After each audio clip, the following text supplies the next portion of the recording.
Guys, pupuntahan ko yung lupang binili nung nanay ko nung araw. Kung kumusta na. Yang dyan, kasama pa yan sa lupa ng mga lola nung araw. Eh, hindi pa namin nakukuha yung sa amin dyang hati. Ito yun guys.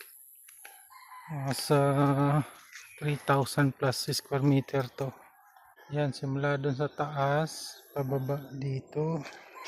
Ayan dito, ito binahayan to ng kapatid ko pero tinanggal niya na. At pinabiling lupa dun sa ibabaw. So simula dun sa taas, pababa hanggang dun. Ayan, ito yung 3,000 plus square meter.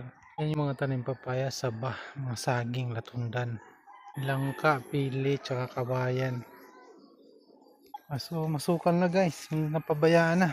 Ayan, ang daming saging, no?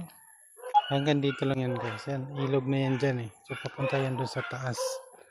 Dito rin. Parang triangle yung style nito eh. Yan, updated naman ako nito sa Amilyar. Kaya lang hindi ko pa napapatransfer sa amin, magkakapatid. Ako kasi nag-aayos nito.